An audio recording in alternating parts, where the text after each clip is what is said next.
হই হই রই রই কাণ্ডের মতোই লাগছে রান্না কাব্যকথা কিচেনে। আজকে হচ্ছে গরুর মাংসের আচার, এই জন্য লাগছে পরিমাণ মতো গরুর মাংস। এখানে আছে 5 ফোড়ন এবং মরিচের গুঁড়া, রয়েছে তেঁতুল, রয়েছে রসুন, রয়েছে লবণ, রয়েছে মরিচের গুঁড়ো, রয়েছে হলুদের গুঁড়ো, রয়েছে সর্ষের তেল, যা ছাড়া একেবারেই আচার হবে না। আমি একটা প্যান বসিয়ে দিয়েছি এবং এখানে দেখো সর্ষের তেল দিচ্ছি। আমি এখানে ব্যবহার করছি ভুট্টা মার্কা সর্ষের তেল। আমি এই সর্ষের তেলটাও বেশ ভালো এবং এই সর্ষের তেলের মধ্যে প্রথমেই আমি এখানে দিয়ে দিব দেখো পেঁয়াজ, এখানে রসুন যে ছুলে রেখেছি এবং আদা, সেটাকে আমি দিয়ে দিব।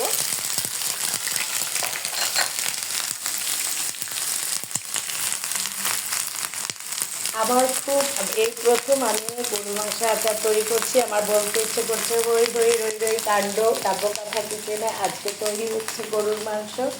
আর দেখো আমি প্রথমেই রসুনগুলিকে লাল লাল করে ভেজে নেব।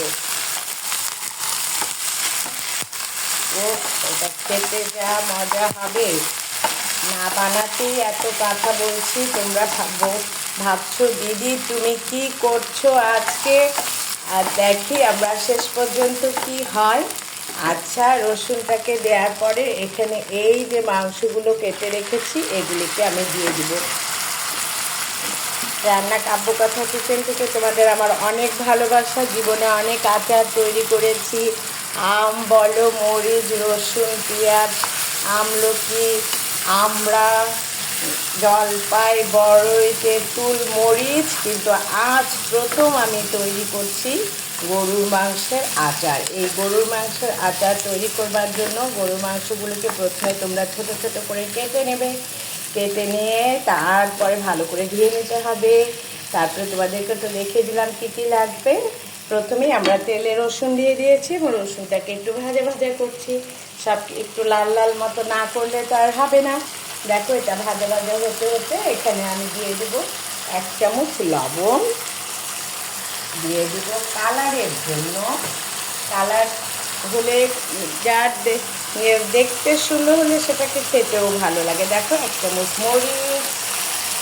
তোমরা এটাকে প্রিজার্ভ করে রেখে দিতে পারবে, ফ্রিজে রেখে দিতে পারবে, যখন খেতে ইচ্ছে করবে তখন খেতে পারবে। এখন দিয়ে দিলাম 1 চামচ হলুদ। আমি প্রথমে তেলে রসুন দিয়ে দিয়েছিলাম, অল্প একটু আদা বাটা দিয়েছি, তারপরে দিয়েছি হলুদের গুঁড়ো, তারপরে দিয়েছি লবণের গুঁড়ো, মরিচের গুঁড়ো দিয়ে এটাকে আমি ভালোভাবে নাড়াচাড়া করছি। যতক্ষণ নাড়াচাড়া করবে খুবই ভালো লাগবে। এখানে তবে একটা কথা বলতে চাই, এখানে কোনো তেজপাতা এবং দারচিনি বা এলাচ ব্যবহার হবে না, কারণ এটা আমরা আজকে আচার তৈরি করছি, আচার বলে কথা। আর আচারের জন্য 5 ফোড়ন তো এখানে রেডি হয়ে আছে, 5 ফোড়নের গুঁড়ো, মরিচের গুঁড়ো এবং আর একজন এখানে অপেক্ষা করছে তেঁতুল। আচ্ছা দেখো কালারটা কত সুন্দর হচ্ছে এবং এটাকে তো একটু অল্প একটু আমি আর একটু ভাজা ভাজা করবো, তারপরে বাকি জিনিসগুলিকে আমি এখানে অ্যাড করবো। দেখো এই জন্য আমি এটাকে একটু ঢেকে দিতে চাই। তোমরা আমার সঙ্গেই থাকো। দেখো তৈরি হচ্ছে আচার। দেখো আমি ঢেকে দিলাম। যে গরম পড়েছে, এই গরমে প্রত্যেকে আচার খেতে ভালোবাসো। আমি জানি তোমাদের ঘরে অন্যান্য সব আচার রয়েছে এবং তার সাথেও তোমরা এই গরুর মাংসের আচারটাকে অ্যাড করো। আমি এখানে মাংসটা দিয়ে দিয়েছি এবং দেখো এখানে এখন বাকি আছে তেঁতুল আর 5 ফোড়ন। একটু কষা হোক, তারপর আমি এটার মধ্যে তেঁতুলটাকে অ্যাড করব। তোমরা কিন্তু একবার হলেও এই রান্নাটা করে দেখো যে কতটুকু মজা হয়েছে আচারটা। এবং এটাকে তোমরা একটা কাচের বোতলে প্রিজার্ভ করে রাখতে পারবে এবং অনেক সময় আছে না, যখন ইচ্ছে করে যে দূর এখন একটু এই মাংস দিয়ে একটু ভাত খাই, অনেক মজা করে খেতে পারবে বন্ধুরা। এখন আমি দেখো এখানে এই যে তোমাদেরকে বাটিতে দেখে দিয়েছিলাম তেঁতুল, এটাকে অ্যাড করবো। তেঁতুল ছাড়া তো আর আচার হবে না। দেখো তেঁতুলটাকে আমি এখানে অ্যাড করে দিলাম।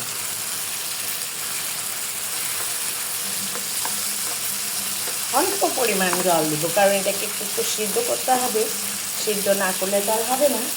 এখানে আমি অল্প পরিমাণ জল অ্যাড করব। আমাদের তেঁতুল দেওয়া হয়ে গেছে, এটা এখানে হতে থাকো। আমি একটু জল আনছি, তোমরা দেখতে থাকো।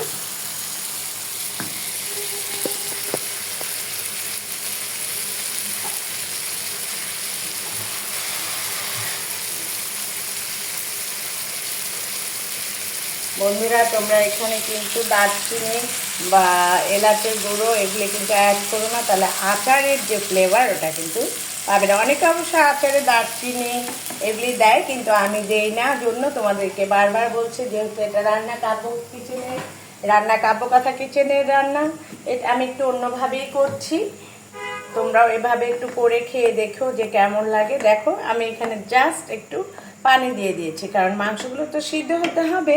এবং পানি দেওয়ার পরে আমি এখানে তোমাদেরকে যে দেখিয়েছিলাম যে এখানে আমি একটা মশলা তৈরি করেছি। এখানে মরিচের গুঁড়ো, এখানে তেজপাতার গুঁড়ো এবং সাথে রয়েছে পাঁচফোড়নের গুঁড়ো। দেখো এটাকে এখন আমি এখানে অ্যাড করে দিব। এখন আমাদের অপেক্ষা করার পালা, কারণ এটাকে তো তেলে আসতে হবে, ঠান্ডা হতে হবে, তারপরেই না এটাকে বয়মে ভরবো। তোমরা সবাই ভালো থেকো, সুস্থ থেকো, আর একবার হলেও এই আচারটি একবার হলেও তৈরি করে দেখো। এবং তৈরি করে এটাকে প্রিজার্ভ করে রাখতে পারবে, ফ্রিজে রাখতে পারবে, এবং যখন ইচ্ছে করবে টুক করে গিয়ে ঝুপ করে খেয়ে নিতে পারবে। ভালো থেকো, সুস্থ থেকো, বাই বন্ধুরা।